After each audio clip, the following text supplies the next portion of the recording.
With regards to the last year of the tensions in the Middle East, namely what's happening in Palestine, do you foresee a future where a solution can be put in place? The problem is the Israelis don't want a solution. The Israelis want land. And they've been playing every game in the book to avoid reaching a solution. The Palestinian leadership provided them with excuses sometimes.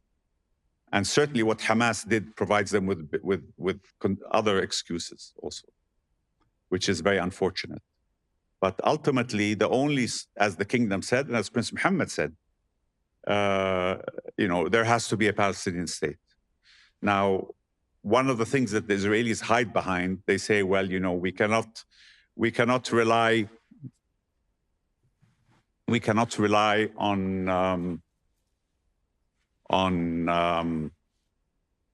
the Palestinians governing themselves. Look at the terrorism, look at this, look at that. Certainly, it is very difficult to establish a government from zero. And we see that there. And that's why a few years ago, I wrote a paper where I called for a merger between Palestine and Jordan. It got the Jordanians very irritated.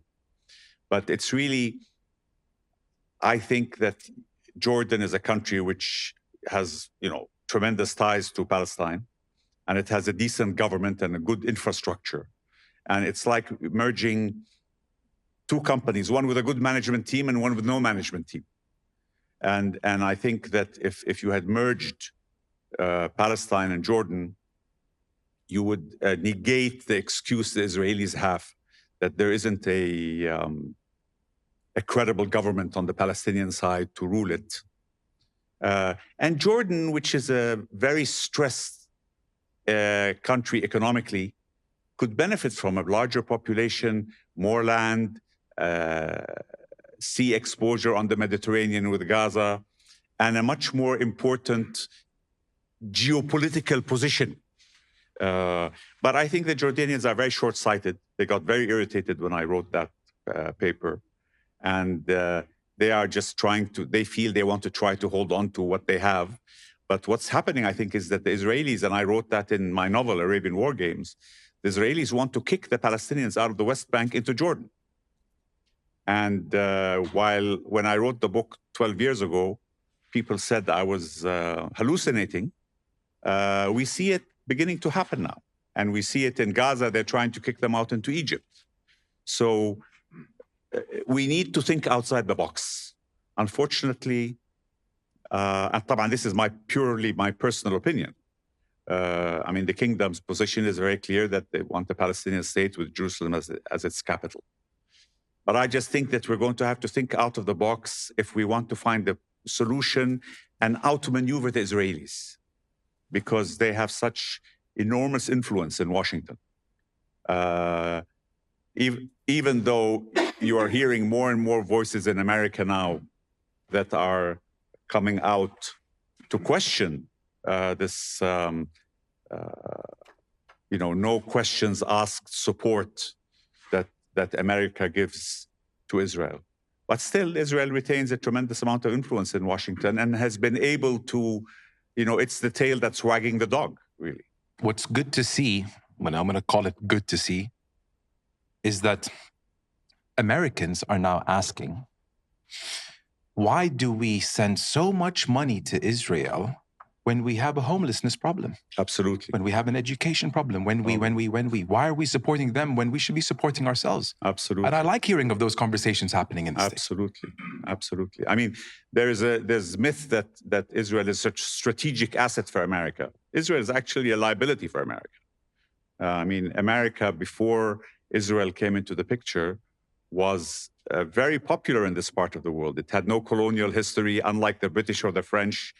The Americans were very highly regarded. It was only with the emergence of Israel and America's involvement with Israel that the American brand got damaged, which led to all sorts of things that America suffered from, really, because of its Israeli association. But the Israelis have very cleverly marketed themselves as a strategic asset to America, which is unquestioned by the American political elites. I think what has happened with the tragedy in Gaza now is that more and more people are questioning that. And that is good, because if it emerges that America is willing to pressure Israel, America can pressure Israel. And, we saw it with General Eisenhower when he was president in 1956. He forced Israel to withdraw from Sinai at that time, very quickly, within weeks. Yeah. They wanted to take over Sinai? They had occupied Sinai in 1956. And so if this influence is weakened, of Israeli influence in Washington, some would say control of Middle Eastern policy, and Washington can exert some meaningful pressure on Israel, then we may get a solution. You see, a two-state solution or a confederation with Jordan or something whereby, you grab as much of the West Bank as you can grab, and Gaza, and have them in either an independent state or a confederation with Jordan. Which is, you always hear of Crown Prince talking about 1967 borders. Is that where Jerusalem was Palestine in its entirety, and the West Bank was as well? Yes, I mean, half of Jerusalem in those days was Arab land. I mean, the Israelis had only occupied half of Jerusalem in 1948. So the idea is that to get that half back and the West Bank back. I think the Israelis have been doing everything they can to create facts on the ground to make that difficult. And they continue to do that, and that has been accelerating. And even under the Gaza war, they're trying to, they're ultimately, particularly this government, particularly the Israeli right wing, which is in the ascendancy in Israel, wants to kick the Palestinians out of the West Bank into Jordan. And doing that, they will destroy the Jordanian state. So instead of the Jordanians being,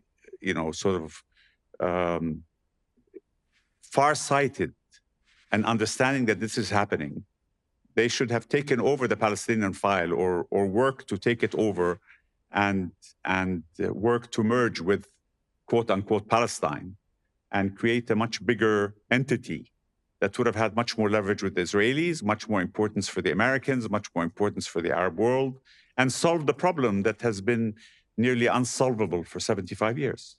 The culprit in all of this isn't the Americans.